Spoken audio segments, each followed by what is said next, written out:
this morning was bananas with the kids. Just trying to get out the door, wasn't it? Like a shit show? Oh, yeah. Yeah. Yeah. Yeah. The toothpaste cap fight. Thought I was going to.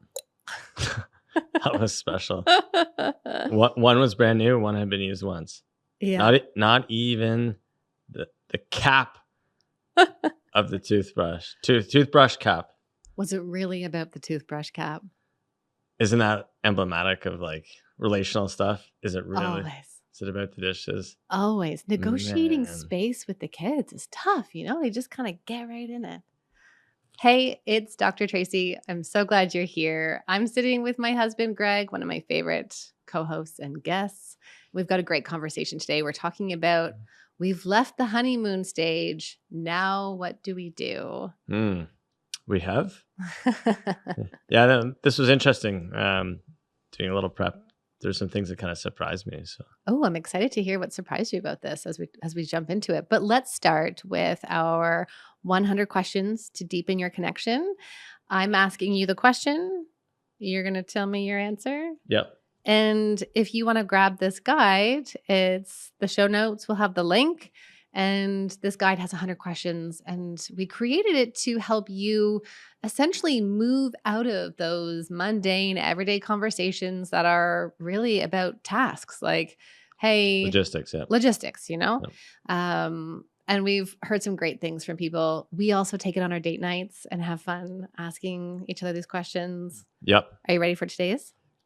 Yeah. And just to not sound too repetitive, but these questions are cool. It's really the stories behind that come from the questions that I think is important for people to know. And it's actually pretty cool. And it elicits memories. And anyways, I never thought I'd say like, yes, this list thing is the way to go, but man, it's great.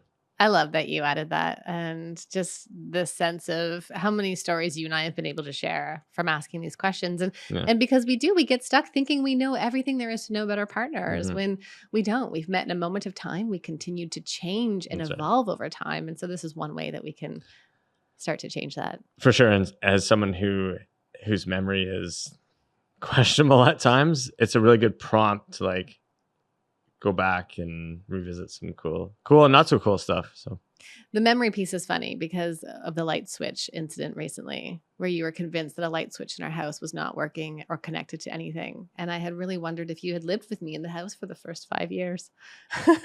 To this minute, I'm still convinced it never worked. That's okay. I remember it. To this minute. I remember it all too well. Okay. Oh, you didn't get the Taylor Swift reference. That's okay. I'll forgive you. Okay, question. Man, I can't. Greg, yeah. What excites you right now in life? I think for me right now, it's, as a parent, the kids are just getting to an age where they're a little bit more independent, but yet they're still kids. So we're doing more things as a family.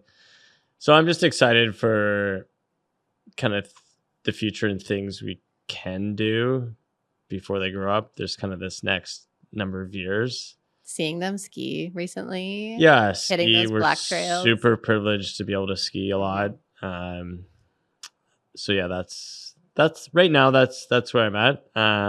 That's kind of more from a familial stuff. From a personal stuff, there's always kind of like business stuff we're working on. From a hobby standpoint, I love to dirt bike. Got a new bike. Looking forward to getting back out. That new bike is...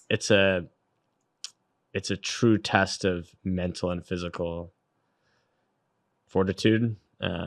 So yeah, and you demonstrate that so well when you're on your bike, because it is if you are in the mindset of I can't do this is too hard, that mindset takes over your body and you won't be able to do the things that you're doing. So for sure, I imagine that you're challenging yourself a lot. Well, and in a day and age too, where we're just constantly distracted, it forces this presence on you. You're in nature, in beautiful spots, and your physical safety requires you to be present all the time. And it's like this imposed concentration.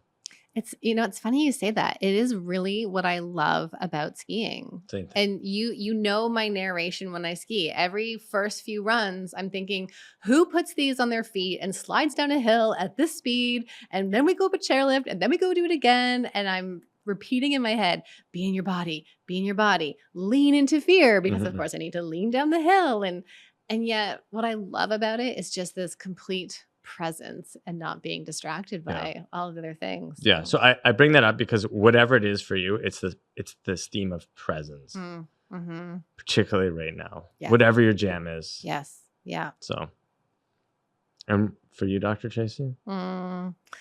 I am really excited about this book and just how many people need it and what it's going to do to support others, and just even the process of it. I mean, yes, I'm excited about being with my kids and watching them grow, and it's really incredible. Our daughter said something really cool the other day of like, I have tears in my body that just need to come out. And, it was such a cool way to see her learning to regulate her feelings. And there's just some other really cool moments that we've had. But when I think of kind of the big picture and what I've spent so much time doing recently, it has been eating, sleeping, and living this book. For sure. And it's been an incredible process. So that had to be your answer. Yeah. And I'm excited for it too. Thank you. So you're allowed to be excited about that. Not over the family, but end. The end. And you're my greatest supporter, which, Hope so. Oh yeah. And I can't do any of this without your support. So, we're a good team on that sense. But let's move into today's conversation, because I know a lot of people who get busy and are doing all the things get stuck in feeling so far apart. Right. Yeah. Get stuck in, hey, like, where's the spark? What happened? Where'd it go? Yeah. Or what a lot of people will say is we haven't touched each other for a really long amount of time. Mm-hmm. And that's painful, because then we start thinking about some of our core needs. And one of those core needs really is that physical connection and sense of safety felt with other people. For sure. So let's talk a little bit about the honeymoon stage. Do you know what it is? What's your general understanding of? I mean, I think the kind of lay understanding is just things are really good until they're not, whether you're married or not. You're kind of in this, nothing can go wrong. Everything's new. It's exciting. And then depending on your dynamic, it either goes off a cliff or there's this slow rightward, downward trend. That's kind of mine. Yeah. And I think a lot of people can relate to that. And even that timeline where people wonder, when have I left the honeymoon stage? Sometimes it could be 6 months, depending on the context of your relationship. Sometimes it's 2 years. I do tend to see more conflict start to show up around those times, between 6 months and 2 years. And that really is because of something changing inside of us. Right. So the honeymoon stage is also described as limerence. And I'm going to do a little bit of brain stuff here. So when we look at limerence in terms of what's happening inside of our brain, we know that arousal and desire is actually really high. So there's noradrenaline that's pumping through our nervous system, which gets us excited, which leads us to take action, which leads us to think about the other person all the time, to plan and be ready for them. I mean, that in itself is like your steps into intimacy, desire, and arousal. And in limerence and that honeymoon stage, dopamine is high. Dopamine is that reward system where it feels good. It's pleasurable. We want more of it. It's exciting.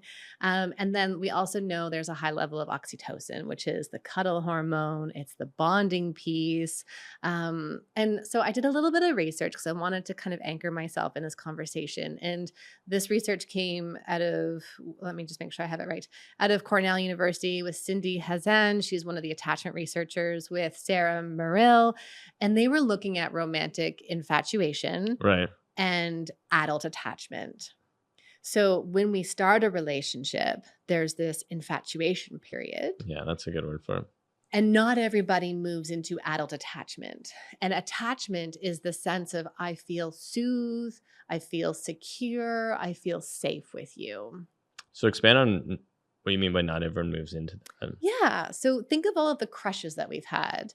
Think of the short-term Right. relationships that Okay. we Okay. had. You know, that breakup where you were only together maybe for 6 weeks and it didn't go further, but you're still like, oh, with I can't stop thinking about them. Like, there's probably higher reward and dopamine associated with Right. the infatuation. Okay. That makes sense. That's what I mean. Yeah. So in the research, they found that people had more romantic infatuations compared to adult attachments, which That makes makes sense. which Yeah. makes sense, right? We don't Yeah. go on to be in this committed, long-term, attached relationship with everybody. Only a select few people. Right. Yeah. Yeah. So what they found was really interesting is that there is this shift in our brain. So early on, this infatuation is the high level of dopamine.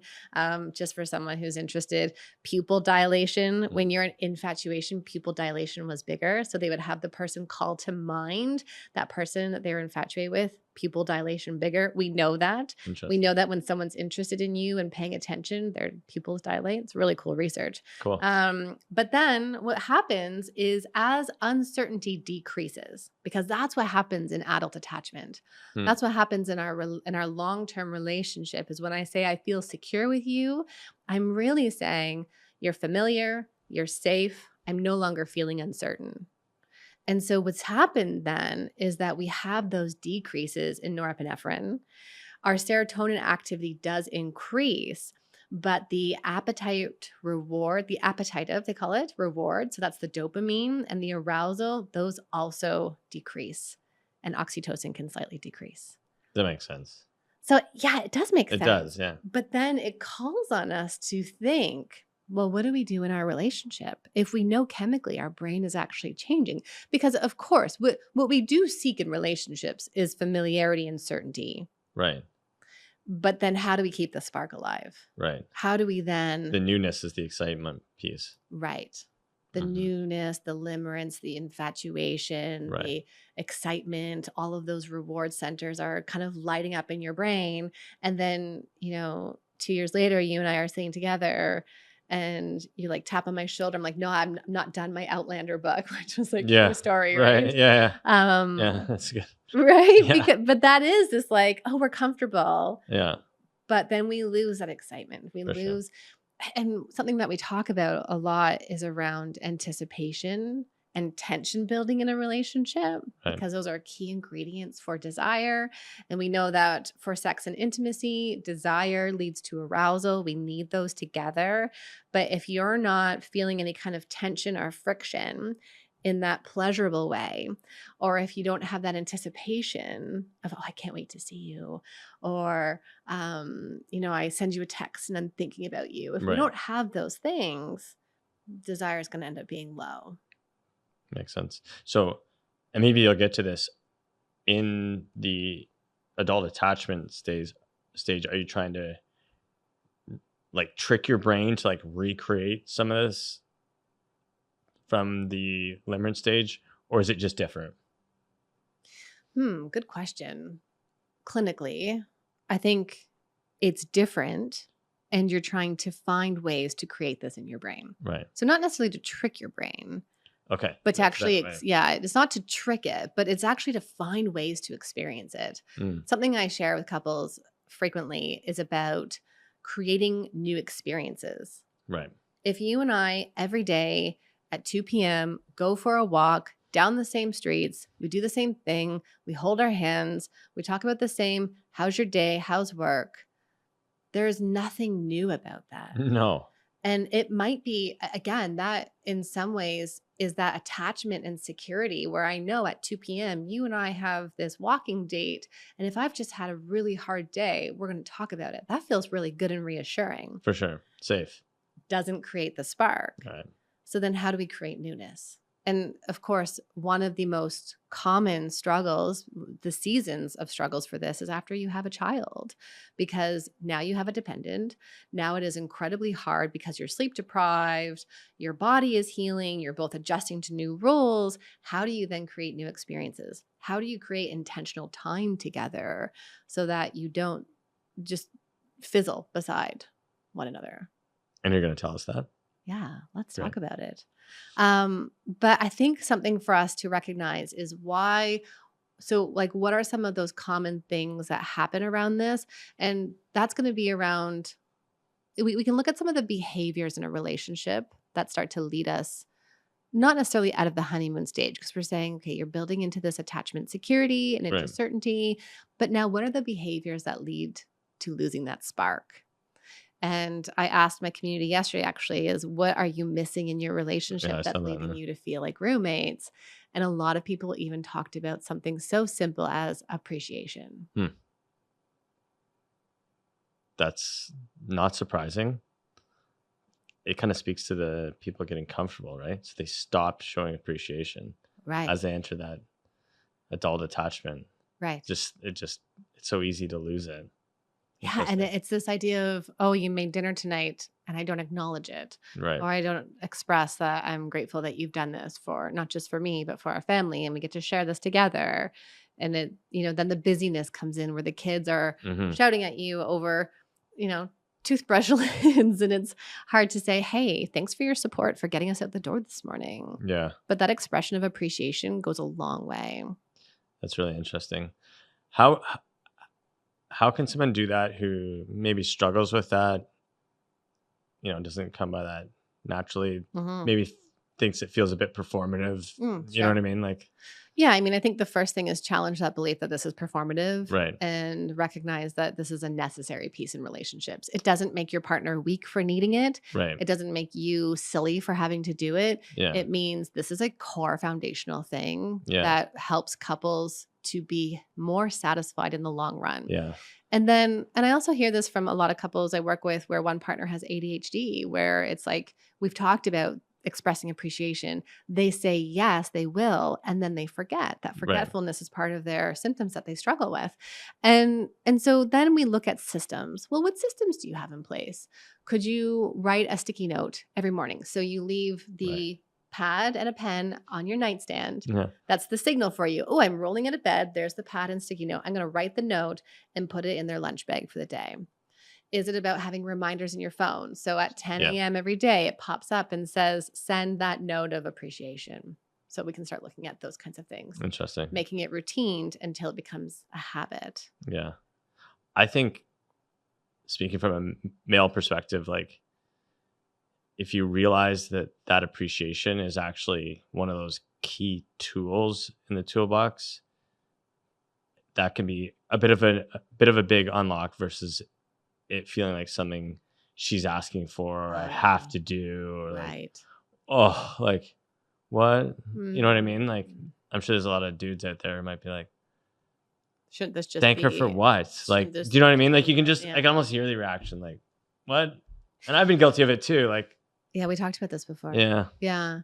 But when I did some other reading and kind of realized that like this is one of these core tools that keep a Mhm. relationship at a certain level. I often ask people, what did you do in the early days of your relationship that helped you to bond and to feel close and to build that excitement? Well, I spent the morning thinking about my partner. I sent them a text. I greeted them at the door when they arrived. Right. When they were leaving, I didn't just kind of have the babies in my arm stirring the pasta sauce and be like, "Okay, bye." Right? You actually put the babies down, move the pot off the burner and go and say bye. Hmm. We spend time connecting in the morning or at night, not on our devices. Like those are all of those things that can really help to rekindle that spark again. But again, instead of viewing this as, oh, my partner's being a nag, my partner wants all these things, let's actually have this conversation around what are the key ingredients? What's part of the foundation of our relationship house that we need to make sure we're doing? And I always like this one too, because I think this is something we've talked a lot about, which is giving a positive interpretation of your partner, because it's so easy in relationships to get stuck in our assumptions and perceptions about each other Right. and have negative stories happening. And Yeah. those negative stories are going to feed your body Yeah. not so great things. Yeah. And then I'm going to act that out with you. And so that also is part of not feeling connected. And Is that in line with like the Gottmans talk about that positive sentiment override? Is it yes. kind of the same thing? Yeah. Do you want to explain what that is? Not succinctly. Maybe you can help me on this one. Go for it. I think it's just this idea of showing appreciation. I don't know if it's even just thinking positive things, like the ratio versus not, so you don't kind of fall into this negative narrative. Roughly speaking. Yeah. I can't remember the specifics. So I believe the research is that in conflict, it's 5-1. For every one negative statement, you need 5 positive statements. That's in conflict. But I believe then they also found outside of conflict, it's 1-20. Yeah, it's much higher, right? Much higher. Yeah. So if you and I are just bumping along and then I make that one negative, you left your shoes in the doorway again. I'm going to have to work really hard throughout the rest of the day for those 20. I think that's how it is. And then what you're talking about is the positive sentiment override is when I see your shoes in the doorway, I can think, he never thinks of me, which is my own story and narrative. Or I think, I know how excited he was to get in the door and to see us. And it's something that I love about you when you come and greet our family. What a difference. What a difference, right? It's a huge piece. Should we talk about ways to rebuild connection? Yeah, I think that's the next step. Yeah, I think so. And so I think, something that is so important just in general in a relationship is around curiosity. And it's just one of those core things that I love. You love this one. Yeah. I love this one. Yeah. I know you know me well. But because what we do is we get stuck in those stories. And it could be the story of, she told me not to rub her back last night, so I guess I will never rub her back again. It's the all or nothing thinking. Yeah, I was just going to say that. Yeah. Or I went to initiate and she said no, or he said no. Oh, well, what's the point of ever initiating again?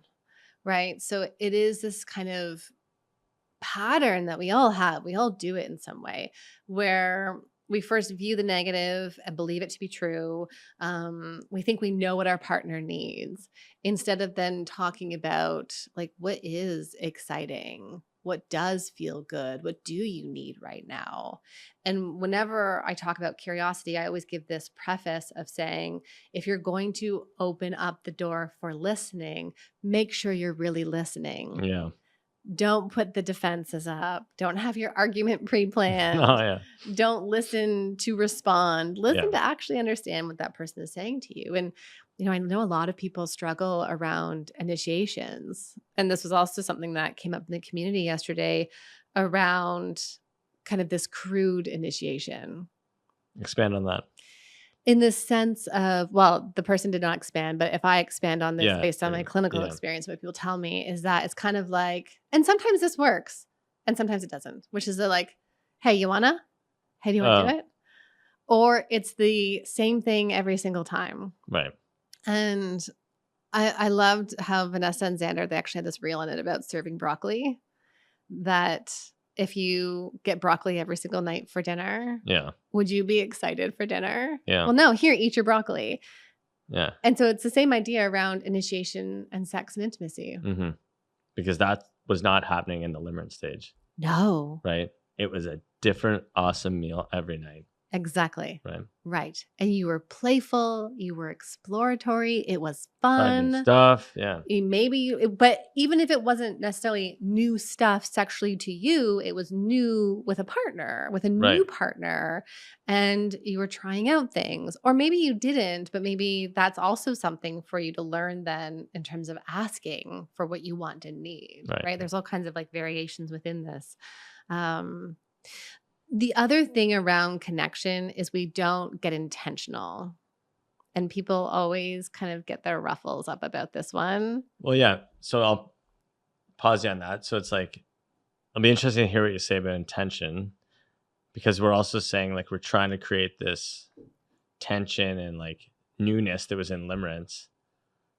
But then that requires intention and planning. Like it's almost like an oxymoron. Right. So help us understand that. Yeah. So when we're intentional, it doesn't mean we have to be planned and routined. Okay. So if you and your partner agree every Wednesday is the night that is open to sex, or open to physical intimacy of some way. Often, especially within the postpartum period, I say to people, take the pressure off to have sex, but be open to physical intimacy and connection in that way, whatever feels good. Not every time you're connected needs to end in orgasms. Like I really like to redefine that for people. Right. So when we're intentional, then we wake up that day and you didn't sleep well. And instead of saying like, hey, you didn't put your nose strip on last night, you were snoring all night, I didn't sleep. Oh no, wait, it's Wednesday. I'm going to let this one go today because today we are doing everything to create excitement inside of us, to build our desire to get to that yes. Intentionality means maybe we have sex first before we go out for the date. Maybe we don't do the dishes, get babies down to sleep a little bit earlier, and then we go do our thing.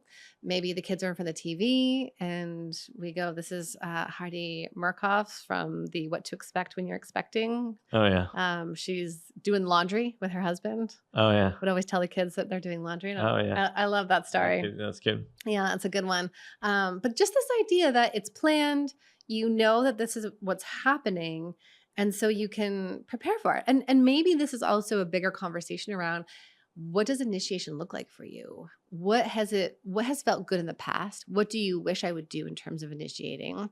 Are there things that maybe you're not saying that you'd like to? But in essence, how do we make sure we're not serving broccoli every Wednesday night? Right. But we're coming to Wednesdays ready and intentional for this. Okay. Yeah. And that kind of leads me to the not so great ways of initiating. We've kind of already talked about that. But then there's this other piece too around just the busyness of life and how we can just get caught up in all of the to-dos, all of the things that we have to get done. And it's easy, right? It's also rewarding in a way when you have that work meeting, when you see a friend, when kids activities, my tennis lesson, ski lessons, right? Like all of those things do create reward for us, but we do want to make sure we're getting reward within each other. Right. Yeah. Yeah. So many distractions and we have to peel back the distractions. And I remind people to like step out of being on your phones. If we put our phones away a little bit more and connect more together, sitting side by side, talking. I mean, all of this, like we have a 10-day roommate challenge that we've just seen some really cool results from people. Yeah. And it is something that is so simple and so powerful. Each of those 10 days, you get 3 exercises. You can choose your level. You can do all 3. And you've seen the results. You've seen people share, like, this has just helped completely change where we were before and now feeling connected. Yeah, it's awesome to see. I think because it's 10 days too, it's manageable. Yeah. I mean, it's something a day for 10 days. We can all do months at a time. Yeah. That's a bit of a heavier lift. Yeah, so it's pretty cool. Mm-hmm. We'll link it in the show notes for sure. And one of the questions that comes up around that a lot, just to segue a bit, is like, what if their partner's not on board? Mm-hmm. What would you say to them? Yeah, you can do this for you. Yeah. And it is a question that we struggle a lot with. And I think it's this idea that, I can't go to therapy until they're ready to do it with me. No, you can do this work on your own. You work on yourself. And then when you can change how things feel internally, it will come out and show up in your relationship. And that's like anything we do. I mean, even the parenting piece, if I'm showing up as a patient with loving boundaries, emotionally attuned parent, you'll witness that. You'll see it and you'll experience it too.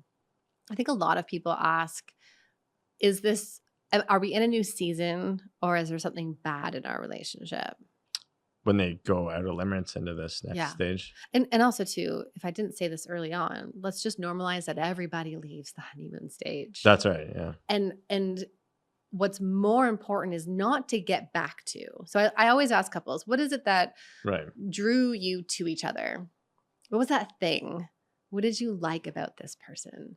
And for many people, it traces into what bothers them today. 100%. Yeah. So that. And it's not then trying to go back to that season at the beginning. We don't go back, but we go forward. And we understand, though, that you can still find a spark when you do things differently, but understanding that there is this deeper sense of knowing. It's the adult attachment. It's the I feel secure with you. And this also ties into Esther Perel's work, which is when I'm secure with you, then we can explore and recreate this marriage, and we can recreate what we're doing and have fun and ask for what it is that we really want and play. Right. And Emily Nagoski talked about play recently. Yeah. With couples, and it's just needed to keep our spark alive. Makes sense. So how do we know if something's wrong? I think it's important to embrace conflict in general and recognizing that conflict is not bad. So if you haven't yet, you can go back and listen to our conflict avoidance episode around that one. But I also think that there's this idea of embracing our imperfections and our differences in a relationship. And we kind of mentioned compatibility, I think. We talked about it in the other episode. A little bit, yeah. But this idea that to feel excitement and anticipation and desire in a relationship, that's not to say that everything is completely aligned together, that we see the world in the same way. Yeah. I wonder, as you're saying, it's kind of interesting. I think at the beginning in Honeymoon or Limerence, it's actually, you don't know your compatibility. So, and maybe there is some differences. So that's exciting. But then as you enter that secure attachments phase, you influence each other, and maybe things to start to become, and I can think of even our relationship is like, we kind of get more on the same page of stuff, which makes us secure, but maybe less exciting on some level. Like, does that make sense? Yeah, absolutely. Yeah. Yeah. We're on the kind of circling back to that, like, she has a different opinion on something. That's actually okay. That's kind of exciting. You know what I mean? Versus this becoming this like mirror or just total echo chamber. Right. Right. Which gets boring after time. Yeah. For you and I, something that we do is there are things where I don't want to talk about them because of my job, because of sitting with clients. But then when I want to know something, I'll come to you and ask. And you're so good at giving me different opinions and perspectives, and I think that's so important. Not that you and I have to view it the same way. That's right. That's what I mean. Yeah. But that difference, the differences between us, then become part of that excitement and ability to connect in some way too. Yeah. And I think then too, there's this element of, well, when do we do something? When does this have to change? When do we have to address this? And, I think if people are feeling any sense of disconnection or asking themselves that question, then now. That's, if you're asking that question, that's kind of the answer, isn't it? It often is. And people, and I wish more people would know this, is that in general, we wait too long to get any kind of support. And we also do this kind of mental gymnastics that support looks like the 10 sessions of couples therapy. That's right. Slice it thinner. You don't have to be right there. Roommate challenge, that's a cool place to start. Another online resource, self-help book, grab it. Yeah. There's so much in there to start doing some of this work. Yeah, that's true. Okay. Did I miss anything? Do you want me to add anything else about the roommate or the honeymoon? Moving out of honeymoon stage? And no, I think it's a big topic. It's, I think just recognizing what it is, calling it out, naming it first. I think what was a bit surprising to me initially is realizing like how soon the onset is. Yeah. I guess the only question is like, if there's like, I'm thinking of maybe a young couple, maybe who are listening to this, who are still kind of in that exciting stage, just moved in together. Like, is there anything they can do like preemptively? Yeah. Talk about what you're doing right now that helps you feel seen, that helps you feel secure, that also brings excitement and connection. Like, label it out loud. Yeah. And then lists are great. Make a list, put it in the fridge. And then have those check-ins. Hey, how are we doing right now? So especially during the busy seasons, you've already have the routine of check-ins. And then you can say, I know this week was really busy. I noticed that we didn't have any time for each other. Yeah. Could we get that in the calendar for this next week moving in? And again, it's that flexibility, ebbing and flowing, and constantly being open to. But it's much different if you go to your partner and you say, you never want to have sex with me. And we just, it's not going to move you towards what you want. But when we can say to our partners, hey, wow, this week was so busy. I missed connecting with you. And can we make that a priority? can we get into bed and snuggle as a way to start? Right. It's a great way. But yeah. The other piece I wanted to just wrap up with is this idea that now that you're in this adult attachment, in this relationship that is long term, that one of the things the Gottmans talk about in terms of building a healthy and secure relationship, a long lasting, satisfying relationship, is the ability to dream together. Yes. And that's exciting too. Yeah. Why do we lose that? We get busy. We get Is there more to it busy. than that? Yeah. And I feel like no, sorry, go ahead. I feel like busy becomes the default to Oh. everything. I almost don't like the word. I'm Busy glad you doing challenged me. what? Of course we're busy. And listen, I don't want to be a hypocrite. I say it too. Yeah, we're all busy. I know. So thank you. But what is that? I'm really glad that you asked me that. We're defaulting. We're defaulting to old patterns, which Right. is I'm going to avoid conflict. Sure. I'm not going to say the thing. I'm going to focus on the narrative in my head that you don't really care about me. And so what's the point? And this is, I mean, we develop it so quickly in our relationships. So that I think is really what's underneath that. All right. Thanks for hanging out with me. Thank you for joining us for this episode. If you enjoyed the episode or found something helpful about it, click the stars, leave me a review, or don't forget to subscribe. It all helps people find the podcast. And I look forward to seeing you next time. I have to remind you that this is for educational purposes only and does not substitute for the care from a licensed mental health care provider. Until next time, remember that you are right where you need to be.